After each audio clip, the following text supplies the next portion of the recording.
Estoy bien emocionado del capítulo 8 de Romanos. Es un capítulo bien hermoso, que vamos a empezar. En lo personal, de todo el libro, el capítulo 8 es mi capítulo favorito. Probablemente uno de mis pasajes favoritos de la Biblia. Y de hecho, el final del capítulo 8 son mis dos versículos favoritos de todos. Y es un capítulo muy amplio. Se trata de muchísimas cosas, habla muchísimos temas. Probablemente nos vamos a llevar unas 4 o 5 semanas en ir a través de este capítulo, así que nos lo vamos a agarrar bien y despacito y con calma. Pero en verdad es una bendición. Así que precisamente por esto he decidido hacer una miniserie dentro de nuestra serie general. Entonces nuestra serie general se llama Comprendiendo el Evangelio. Pero vamos a hacer una miniserie del capítulo 8 que va a llevar como título Cómo vivir en el Espíritu. Porque finalmente Romanos capítulo 8 nos habla de eso. Nos enseña a vivir en el Espíritu. Y vaya que este es un tema que ha sido difícil para los creyentes, no solo de hoy en día, sino de toda la época de la iglesia. Desde que el Señor fundó su iglesia, lo vemos en el libro de Hechos, vivir en el Espíritu ha sido algo difícil de comprender para los creyentes. ¿Qué significa vivir en el Espíritu? Un tiempo hubo quienes creían que vivir en el Espíritu era ser apartado de todas las tentaciones.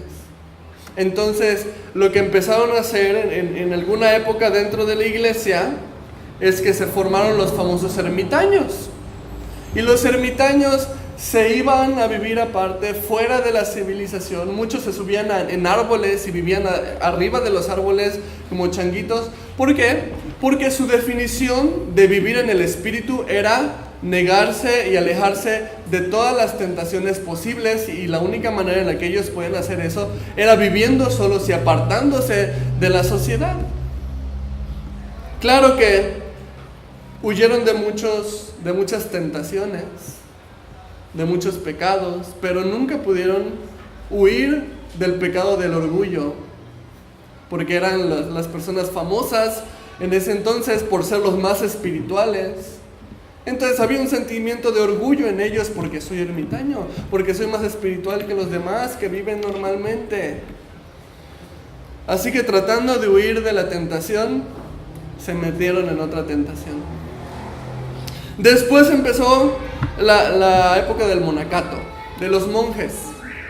Vivir en el Espíritu ya no era aislarte solo, era ahora aislarte con un grupo de monjes, de un grupo de personas que eran igual de espirituales que tú. Algunos de ellos tomaron la costumbre de autoflagelarse, y a lo mejor lo has visto en las películas, tomaban látigo y se estaban dando y dando en la espalda pensamientos pecaminosos. Era su manera de decir o de castigarse por su mente pecaminosa que pensaba cosas malas.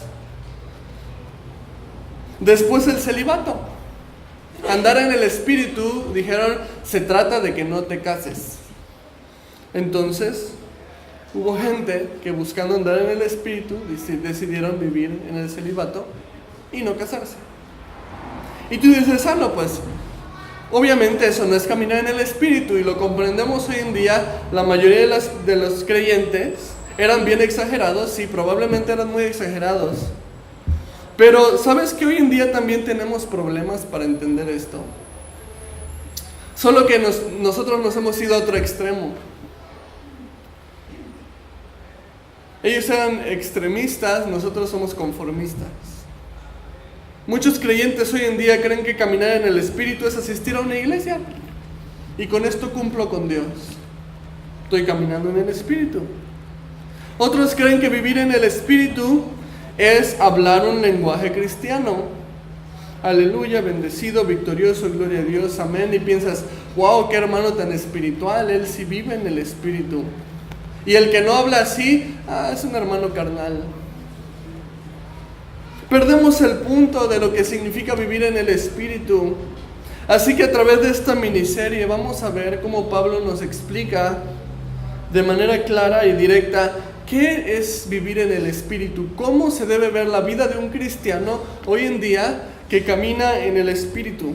Y es interesante la manera en la que Pablo nos lo explica en este capítulo, porque Pablo utiliza el Espíritu Santo para explicarnos eso. ¿Tiene sentido? Pues el Espíritu Santo nos puede enseñar a caminar en el Espíritu.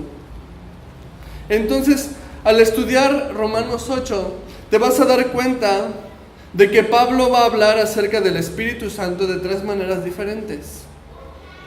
Primero, habla acerca del Espíritu de vida. Es el Espíritu Santo, pero es un nombre, un título que se le da al Espíritu Santo. Después vas a ver cómo habla del Espíritu de Cristo. Después vas a ver cómo habla del Espíritu de Dios.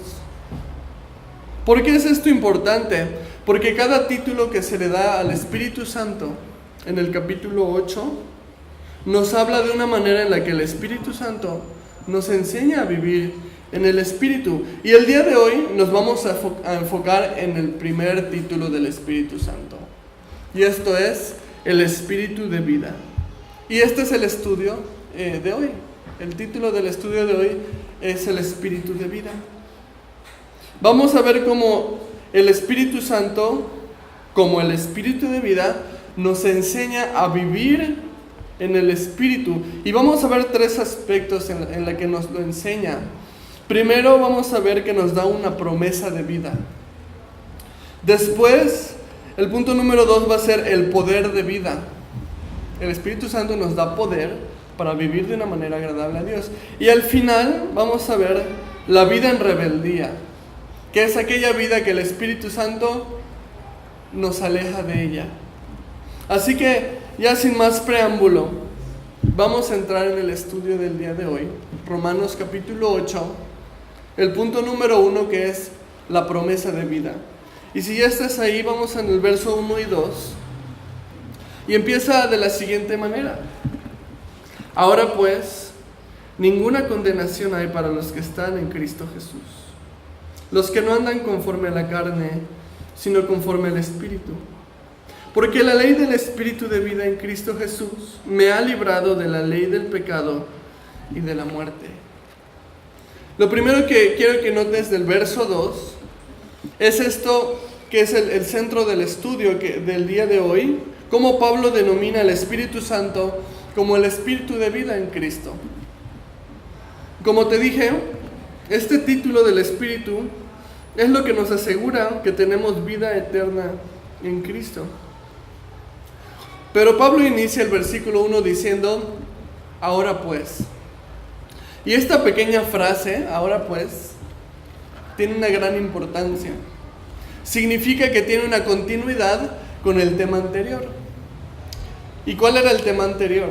En el capítulo 7, al final, vimos que Pablo nos platicó su testimonio personal de cómo él batalla con el pecado. Dice, lo bueno que quiero hacer, no lo hago. Lo malo que no quiero hacer, eso es lo que termino haciendo y encuentro que soy malo. Y hablamos acerca de cómo batallamos como creyentes. 8.1 empieza, ahora pues. Es una manera de decir, sin embargo, a pesar de que aún batallamos con el pecado, a pesar de que a veces terminamos haciendo lo que no queríamos hacer, a pesar de que muchas veces le fallamos a Dios, ahora pues, ninguna condenación hay para los que están en Cristo Jesús. Es decir, que el hecho de que tú y yo batallemos con el pecado no significa que estemos condenados a causa del pecado. Esta frase, en Cristo, ¿qué significa estar en Cristo? Significa que Dios mora en nosotros. Jesús le prometió a sus discípulos, no los dejaré solos, les enviaré un consolador para que esté en ustedes. Nos prometió un Espíritu Santo que iba a morar dentro de nosotros. Entonces, cuando hablamos de estar en Cristo, hablamos de que Dios nos ha dado el Espíritu de Cristo, el Espíritu Santo, el Espíritu de vida que estamos estudiando aquí, para que more dentro de nosotros. Y ahora esto nos hace nuevas criaturas. 2 Corintios capítulo 5 dice que si alguno está en Cristo, nueva criatura es. Y las cosas viejas ya pasaron, ya quedó en el pasado. Entonces, tenemos que el Espíritu de vida nos da una promesa de vida. Ya no hay condenación para los que estamos en Cristo Jesús, aún a pesar de que seguimos siendo pecadores, aún a pesar de que tenemos una batalla continua todavía con el pecado. Sin embargo, el pecado ya no nos agrada porque el Espíritu de Dios mora en nosotros. Pero hay una parte importante en este versículo, porque es verdad que no tenemos condenación en Cristo, y por eso podemos decir gloria a Dios y dar gracias a Dios por esto. Pero este mismo versículo nos explica que estar en Cristo tiene un resultado. ¿Y cuál es ese resultado del que nos habla? Dice, los que no andan conforme a la carne, sino conforme al Espíritu. O sea que sí es verdad que no hay condenación, pero ahora queda una pregunta en el aire. ¿Estoy andando de verdad en Cristo? ¿O estoy viviendo mi vida como sin Cristo? ¿Estoy andando en el Espíritu, como dice aquí, o estoy andando en la carne? ¿Cuál es el fruto de estar en Cristo? Andar conforme al Espíritu. ¿Qué es lo que domina tu día a día? ¿La carne o el Espíritu? ¿Cómo le respondo a mi esposo o a mi esposa cuando estoy enojado? ¿En el Espíritu o en la carne? ¿Cómo trato a mis hijos cuando estoy enojado? ¿En el Espíritu o en la carne? ¿Cómo trato a mis padres? ¿O cómo trato a mis hermanos? Tú puedes decir, bueno, pues ¿qué quieres que haga, pastor? O sea, cuando uno está enojado y ni modo. Pues sí, no. Porque, ¿sabes? La Biblia nos enseña una manera de enojarnos correctamente, ¿sabías? La Biblia dice que no es pecado que te enojes. Efesios 4, 26 y 27 dice, airaos, pero no pequéis. O sea, puedes enojarte sin pecar. Sí, es posible. Dice, no se ponga el sol sobre vuestro enojo, ni deis lugar al diablo. ¿Cómo me puedo enojar correctamente? Ok, expresando mi molestia, pero sin darle lugar al diablo. O sea, cuando dejo que el diablo se meta, cuando dejo que el diablo haga de las suyas en mi familia, ya te enojaste y pecaste. Pero si te enojas y en lugar de entregarle el control al diablo, le entregas el control al Espíritu Santo para que restaure y para que a través del diálogo, a través de la plática, restaure, pues entonces, adivina qué, felicidades, te enojaste correctamente, sin pecar. Así que si tu excusa para tratar mal a alguien es que te hizo enojar, la excusa no es válida a la luz de la palabra de Dios, porque puedes enojarte sin pecar. Y al contrario, simplemente reflejas que no estás andando conforme al Espíritu. Pero vamos a tener la oportunidad de hablar un poco más a fondo de esto, un poquito más adelante. Ahora vemos en el versículo 2 que el Espíritu Santo es el Espíritu de vida, porque dice que nos ha librado de la ley del pecado y de la muerte. Estudiamos en el capítulo 6 de Romanos que la paga del pecado es muerte, ¿verdad? Esa era la consecuencia. Ahora, el hecho de que el Espíritu Santo sea el Espíritu de vida nos da una promesa. Vida eterna. La paga del pecado era muerte. Jesús murió en nuestro lugar y ahora su Espíritu Santo que mora en nosotros es una prueba de que tenemos vida eterna juntamente con Cristo. Y esto es importante porque, ¿sabes? Un área en la que Satanás va a buscar constantemente atacarte y desanimarte es en pensamientos para condenarte, para desanimarte en tu caminar con Dios, para decirte que Dios ya te desechó, para decirte que Dios ya te abandonó, que después de lo que hiciste ya ni mejor ni te atrevas a orar, ya ni mejor ni te atrevas a pararte en la iglesia. Eso viene de Satanás. Y por eso nos dice aquí que el Espíritu Santo es el Espíritu de vida. Es una evidencia de que tú ya no estás condenado. Y si algo te condena, estás escuchando a Satanás, no estás escuchando a Dios. ¿Sabes? Una de las cosas que más me consuela de conocer a Dios es como la Biblia nos dice que Dios no actúa como nosotros. Y doy gracias a Dios por eso. Dios no actúa como los hombres. Fíjate, Números 23:19 dice: Dios no es hombre para que mienta, ni hijo de hombre para que se arrepienta. Él dijo y no hará, habló y no lo ejecutará. Dios no se arrepiente. Dios no va a decir: chispas, ¿para qué salvé a Dani? La regué, mejor hubiera dejado a Dani en el mundo. Ya me arrepentí, mejor lo desecho y que se vaya al infierno. La Biblia dice que Dios no puede hacer eso, porque Dios no es hombre para que se arrepienta. Dios no se arrepiente porque las cosas no toman por sorpresa a Dios. Él ya sabía, en el momento en el que decidió salvarte, Él ya sabía cuántas veces le ibas a fallar. Entonces, Dios no actúa como los hombres. Dios no tiene una fidelidad de hombre.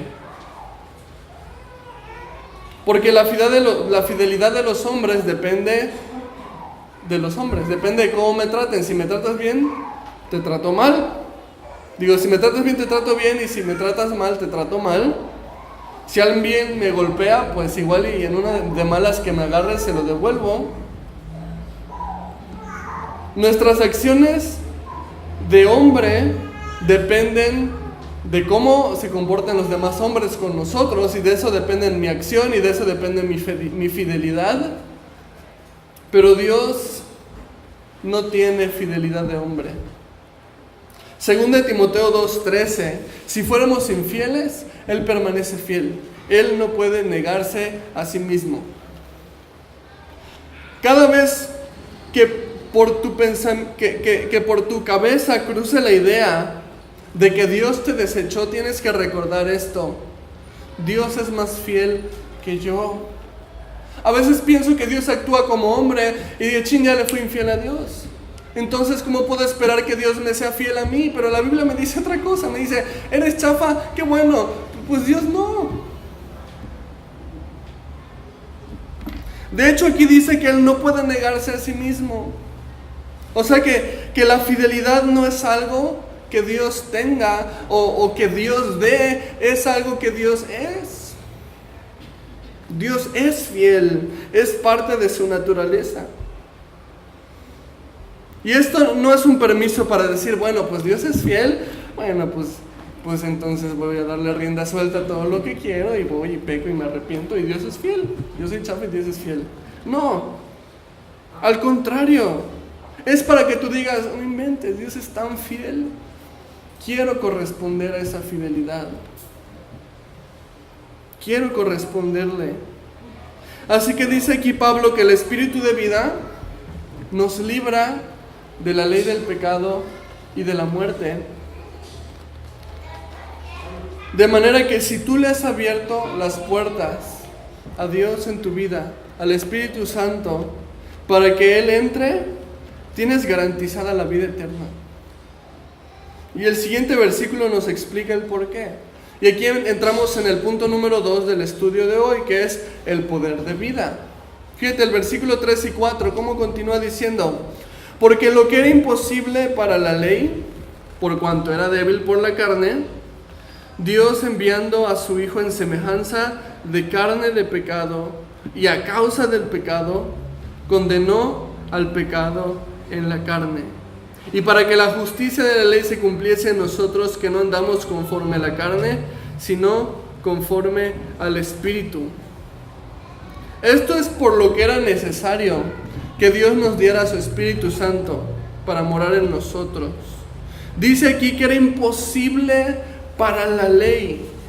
O sea, la ley no nos podía salvar, no porque la ley fuera mala, y lo estudiamos en el capítulo 7, la ley es buena, yo soy malo, la ley es justa, yo soy injusto, y por eso la ley no nos funcionó. Entonces dice, era imposible para la ley salvarnos.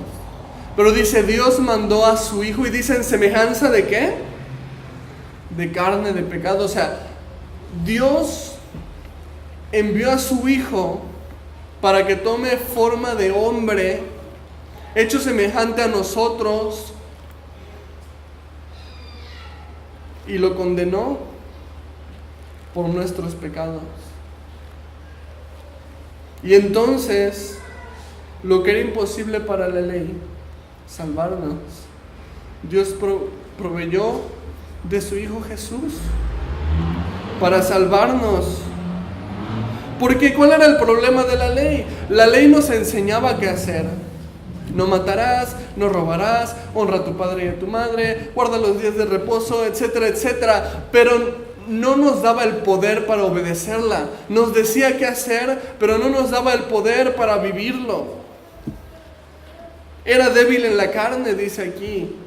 En cambio, Jesús vino, no solamente murió por nosotros en la cruz para pagar nuestros pecados, sino que nos prometió el Espíritu Santo que iba a morar en nosotros, y que si tú has recibido a Cristo, tienes el Espíritu Santo morando en ti. ¿Y cuál es la diferencia? El Espíritu Santo no solamente cumple el rol de la ley, que te enseña lo que es bueno y lo que es malo, sino que te da el poder para vivirlo. Te da el poder para llevarlo a cabo en tu vida cotidiana. Es un poder sobrenatural, es un poder divino que te ayuda a hacer a un lado el pecado, que te ayuda a hacer a un lado aquello que no le agrada a Dios, y te ayuda a vivir correctamente. Por eso es muchísimo más excelente que la ley. Yo recuerdo cómo batallaba antes de rendir mi vida a Cristo.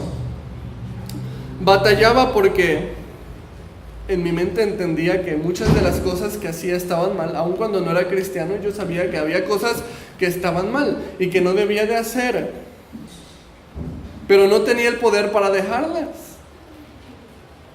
Sabía qué es lo que tenía que hacer, pero no tenía la capacidad para vivirlo. Y pienso en cuántas personas lastimé, cuántas cosas incorrectas hice que me trajeron consecuencias horribles. Y ahora lo veo claro. Era imposible que yo dejara todo eso, porque no tenía el Espíritu Santo morando en mí, no tenía ese poder de Dios para alejarme de esas cosas.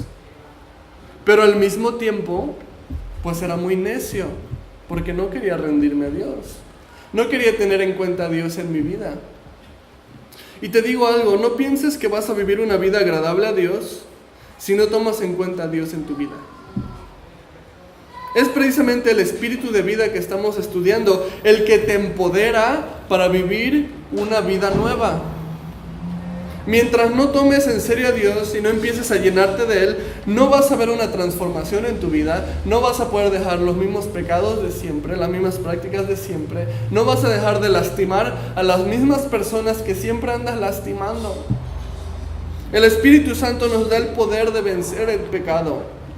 Dice el versículo 4, para que la justicia de la ley se cumpliera en nosotros. O sea, para que por fin nosotros que somos chafas y no podíamos seguir la ley solo con que nos la dijeran, ahora el Espíritu Santo hace que podamos cumplirla, hace que podamos vivir de una manera agradable a Dios. La única manera en la que tú vas a poder vivir agradable a Dios es si tú buscas de Él y buscas llenarte del Espíritu Santo, si lo empiezas a tomar en serio.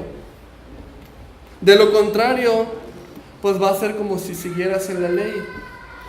Vas a saber lo que es bueno, vas a saber lo que es malo, pero no vas a tener poder alguno para vivirlo. Porque dice aquí, no andamos conforme a la carne, sino conforme al Espíritu. Es la única manera. Verso 5. Porque los que son de la carne, en las cosas de la carne, piensan en las cosas de la carne, pero los que son del Espíritu, en las cosas del Espíritu. Este versículo debe ser una autoexaminación. ¿En qué se ocupa tu mente? Aquí se empieza a poner un poco más duro este asunto, porque nos abre una vez más dos posibilidades. ¿A quién le perteneces? ¿De quién eres? Ya habíamos hablado anteriormente, capítulo 5, capítulo 6, acerca de la obediencia, marca a quién le pertenecemos. Somos siervos de Dios, somos siervos del pecado. Y aquí vuelve a abrir otra vez estas dos posibilidades. ¿A quién le perteneces? ¿Al espíritu o a la carne? ¿De quién eres? Solo hay una de dos. No, pastor, pero es que si tú supieras lo que yo he pasado. No. Las cosas viejas pasaron, dice la Escritura. ¿De quién eres hoy por hoy? No, pero si es que si tú conocieras cómo es mi esposo. No. No te pregunté quién es tu esposo, te pregunté de quién eres tú, a quién le perteneces tú.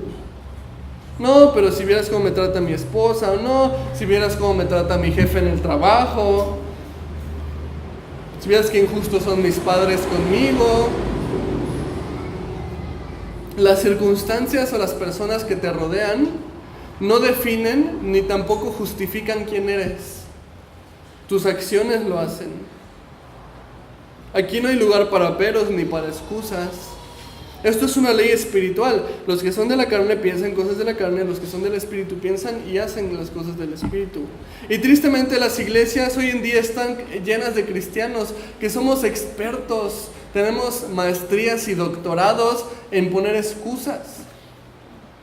Que para todo lo malo tenemos una excusa. Que para todo lo que pasa hay alguien más a quien echarle la culpa. Pero el espíritu de vida no te lleva a poner excusas. El espíritu de vida no te lleva a echarle la culpa a otros de tu situación. Te lleva a reconocer en qué estás fallando tú y a vivir una vida nueva. Ahora hay una advertencia más y se pone aún más fuerte con lo que Pablo y el último, y vamos a ver cómo continúa Pablo con esta advertencia, y es el último punto del estudio de esta mañana, que es la vida en rebeldía. Y esta es una advertencia de que el Espíritu Santo nunca te va a llevar a algo que contradiga la palabra de Dios. Esto es fuerte, porque los primeros dos puntos hemos hablado de lo que sí ocasiona el Espíritu Santo en nosotros. Ocasiona vida eterna, gracias a Dios, y ocasiona el poder para poder vivir agradable a Dios. Gracias a Dios por eso. Pero este tercer punto me habla acerca de lo que el Espíritu Santo nunca va a generar en tu vida. Nunca va a ocasionar en tu vida la rebeldía. Versículo 6, fíjate cómo continúa. Porque el ocuparse de la carne es muerte, pero el ocuparse del Espíritu es vida y paz. Es interesante la comparación que se hace entre ocuparse de la carne, ocuparse del Espíritu. La carne dice que es muerte, es finalmente la consecuencia, porque sabemos que ese es el objetivo de Satanás en tu vida. Juan 10:10 dice que el ladrón viene ¿para qué? Matar, hurtar, destruir. Ocuparte de la carne dice que es muerte. Claro que sí. Y si Satanás puede destruir tu familia, lo va a hacer. Y si Satanás puede destruir tu comunión con Dios, lo va a hacer, si tú se lo permites. Pero dice, ocuparse del Espíritu es vida y es paz.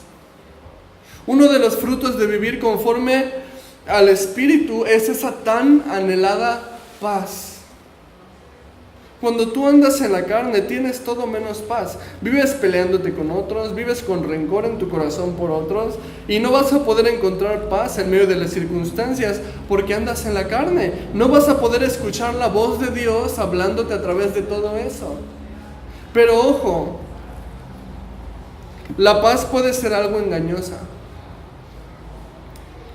He conocido muchas personas que dicen, tengo paz en mi corazón. Y están haciendo barbaridades.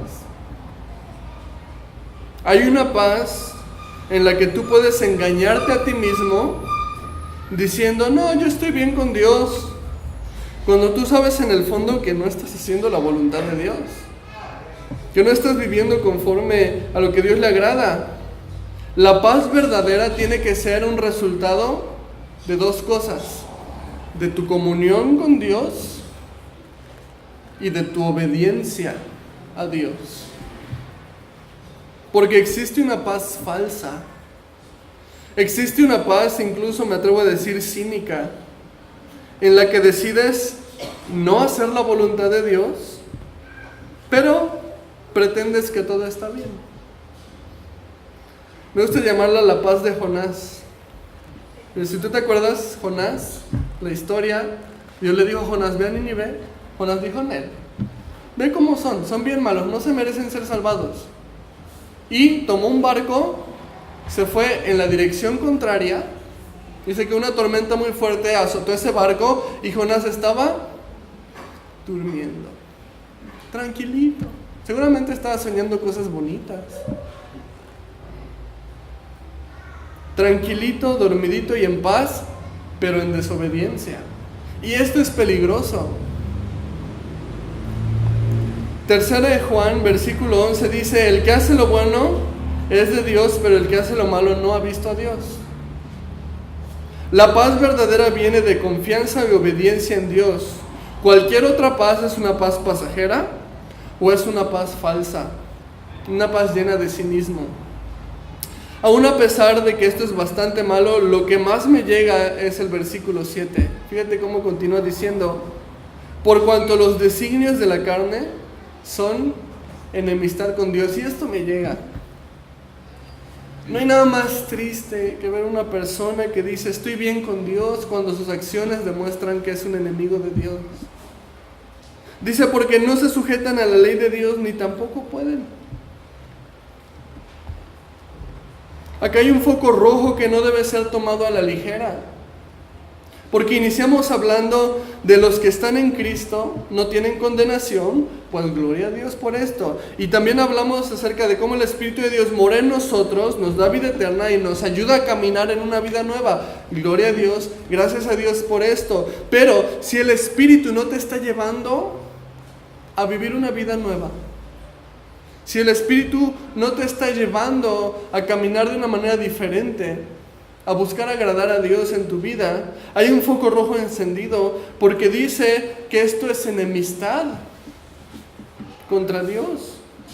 Y esta delgada línea entre estar en la gracia y abusar de la gracia que Dios nos ha dado, no puedes estarle dando rienda suelta a la carne y esperar salirte con la tuya. Ok, ¿cómo me doy cuenta que estoy cruzando esta línea? Dice porque no se sujetan a la ley de Dios. ¿Te estás sujetando a la ley de Dios o no lo estás haciendo? ¿Qué significa sujetarse? Significa obedecer. Y con esto no estoy hablando de ser perfecto, no estamos hablando de que nunca le falles a Dios, estamos hablando más bien de tu intención. Nuestra intención siempre debe ser obedecerle a Dios. Que vas a fallar es un hecho, y fallamos todos los días. Pero tu intención y tu corazón debe ser siempre obedecer a Dios, debe ser siempre agradar a Dios. Y hay que aclarar que en este punto no estamos hablando de una batalla con el pecado. No estamos hablando ya de batallar en el pecado. Estamos hablando de una rebeldía en contra de Dios. Una rebeldía en contra de obedecer la voluntad de Dios. No puedes decir que estás bien con Dios si eres rebelde a Dios. No te engañes, la ley de Dios es bien clara. Es bien clara en cómo debes tratar a tus padres. Es bien clara en cómo debes de tratar a tu esposa. Es bien clara en cómo debes respetar a tu esposo. Es muy clara en cómo quiere que ames, cómo quiere que perdones. No puedes decir estoy bien con Dios si no te sujetas a la palabra de Dios. Es el engaño más grande que Satanás quiere que nosotros creamos. Que podemos estar bien con Dios cuando le estamos desobedeciendo. Y perdona que el mensaje de hoy sea tan fuerte, pero es lo que nos toca estudiar. Y se pone un tantito más fuerte todavía. Y te pido perdón también por eso. Pero lo que dice el versículo 8 es todavía más difícil de escuchar. Y los que viven según la carne no pueden agradar a Dios. O sea que no solamente no estás bien con Dios, sino que Dios no está bien contigo. Y esto es duro. Dice aquí no pueden agradar a Dios. Es imposible que Dios se agrade de ti mientras sigas voluntariamente haciendo lo que está en contra de su voluntad. Si tú sabes que estás viviendo en rebeldía en contra de Dios, necesitas arrepentirte verdaderamente. Necesitas pedir perdón al Señor y pedir que te dé la fuerza para vivir una vida agradable a Él. Jesús nos hizo ver una y otra vez que la mayor prueba de que le pertenecemos a Él y la mayor prueba de que lo amamos a Él es la obediencia. No es venir a la iglesia, no es escuchar música cristiana, no es hablar en lenguaje cristiano, no es saberte Juan 3:16 de memoria, es obedecer su palabra. Esa es la prueba de que le pertenecemos a Él. Esa es la prueba de que el Espíritu Santo está morando en nosotros. Esa es la prueba de que estamos andando y que estamos viviendo en el Espíritu. Esta es una de las verdades bíblicas más importantes que el creyente puede llegar a comprender en su caminar, que se trata de obediencia. No se trata de emociones, no se trata de apariencias, no se trata de conocimiento, se trata de obedecer. Eso es lo que Dios desea. Y me gustaría terminar mostrándote algunos de los versículos. La Biblia es súper amplia en este aspecto, pero algunos de los versículos más claros, más contundentes. Juan 14:15, si me aman, obedezcan mis mandamientos. Juan 3:24, el que obedece sus mandamientos permanece en Dios. Juan 5:3, amar a Dios significa obedecer sus mandamientos. Juan 14:21, el que tiene mis mandamientos y los obedece, ese es el que me ama. Juan 5:2, sabemos que amamos a los hijos de Dios si amamos a Dios y obedecemos sus mandamientos. Primera de Juan 2, 3 y 4. Con esto podemos saber que lo conocemos, si obedecemos sus mandamientos. El que dice yo lo conozco y no obedece sus mandamientos es un mentiroso y la verdad no está en él. Si podemos comprender esto, que la prueba de tu amor por Dios no está en las cosas externas, no está en tu conocimiento, está en qué tanto lo obedeces en tu vida diaria, entonces tu manera de vivir va a ser transformada. Pero mientras esto no esté en nuestro corazón, vamos a vivir engañándonos. Así que les dije que el capítulo 8 de Romanos era de mis favoritos. No significa que sea de los más lindos para leer, te lo aseguro. Pero hemos visto esta primera parte del capítulo 8. El Espíritu Santo nos enseña a caminar en el Espíritu. Y hoy vimos el Espíritu de vida. Hemos visto dos cosas que ocasionan en nosotros. Uno, nos da la promesa y la seguridad de vida eterna. Y dos, nos ayuda para vivir correctamente. Nos da el poder para obedecer la palabra de Dios en nuestra vida diaria. Pero también vimos una tercera cosa que nunca va a ser producto del Espíritu, que es la rebeldía. El Espíritu Santo nunca te va a llevar a algo que contradiga la palabra de Dios, sino al contrario, te va a llevar a obedecer la palabra de Dios. Y mi oración es que a través de este capítulo 8 de Romanos que vamos a estar llevando las próximas 4 o 5 semanas, es que Dios hable en nuestras vidas, que Dios transforme y moldee nuestras vidas a través de esta verdad, y que esto no sea algo que nos desanime, sino al contrario, sea algo que nos motive para vivir una vida en el Espíritu. Saber qué significa vivir en el Espíritu y poder vivir de esa manera. Así que si ves que este mensaje a lo mejor fue fuerte y fue de esos mensajes duros de escuchar, recuerda que Dios nunca te dice una verdad para condenarte, sino para animarte a que le eches ganas. para motivarte a que salgas, tengas una comunión con Él, lo busques y puedas aplicar esto en tu vida.